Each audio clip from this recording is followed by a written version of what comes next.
I'm sharing 10 things I wish I knew before I started using LiveMemory, the latest photo animation feature by MyHeritage that uses artificial intelligence to animate your old family photos, transforming them into 5-second clips with the click of a button.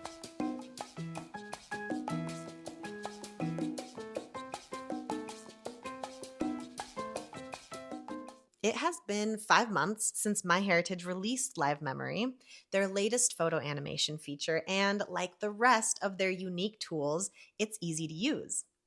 In my excitement to dive in and animate my own family photos, I ended up learning some things the hard way that, looking back, I wished I'd known beforehand. For starters, LiveMemory is currently only offered on the MyHeritage mobile app. So if you don't have it yet, you will need to download it first. You won't be able to access this feature on a desktop or a laptop, so don't waste your time looking for it there. Secondly, anyone can try LiveMemory for free, but you're limited to animating only a few photos before you will need to pay a premium subscription to animate anymore. There are 2 MyHeritage subscriptions that they offer. There is the photo plan, that's currently $49.90, or the Omni plan, which is $399. Both of these subscriptions are annual, and you are only allowed to animate up to 20 photos a year with the photo plan, and then up to 30 photos a year with the Omni plan. Once you max out your animations, that's it until it renews the following year.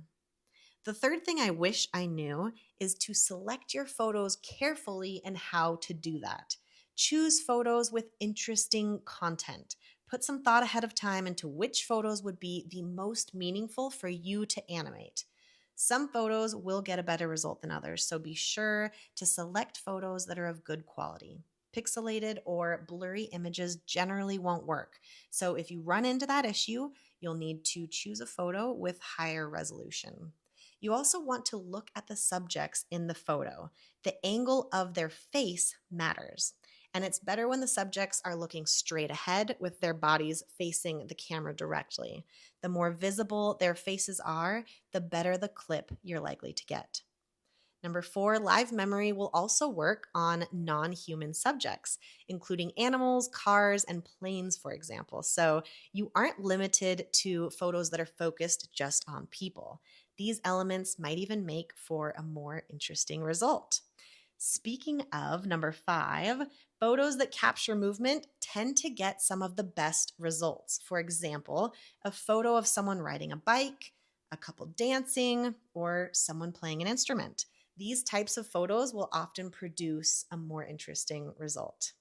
6, you can animate large group photos. I only found this out as I was experimenting, and I wish that I had tried a few other of my own group photos. Depending on the size of the group and the quality of the group, some people might not be animated, as you can see here in this one. There might be some unanticipated additions to the photo, like you briefly see here. These are called hallucinations in the artificial intelligence world. And I'm not sure how frequently this happens with LiveMemory, but it has been reported by other users as well that somebody will just randomly show up that's not an ancestor or not related to the photo. They'll just happen to be there. So those are hallucinations. Keep an eye out for them. Don't be alarmed. It can be strange, but that's how it is as we're working with artificial intelligence and it continues to learn. Number 8, animating the same photo doesn't always give the same results. I happened to animate the same photo by accident twice. One worked and one didn't. I only noticed this as I was going through my emails to be sure that I saved them all, and then I came across it and I thought that it was interesting that it happened to work for this one because I had had other photos that the quality was apparently not good enough to animate, but they seemed to be of similar quality to this one, and I did not upload a different photo. It was just the same one. So for whatever reason, it ended up working the second round. Which brings us to number 9. You won't be notified if your photo cannot be animated. If it isn't of good enough quality, it simply won't animate the photo and you won't receive an email or any notification letting you know why.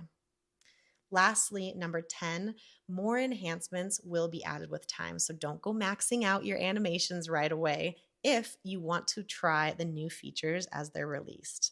About a month after LiveMemory was released, for example, the option to customize the animations became available. I'm going to add the link to MyHeritage page that will provide a step-by-step guide on how you can access this feature, as well as information regarding privacy concerns and responsibility when using and sharing content altered by artificial intelligence. Let me know in the comments if this is something that you are interested in trying on your photos, or if you've already done it. I would love to hear how it's worked out for you so far. Thanks for watching.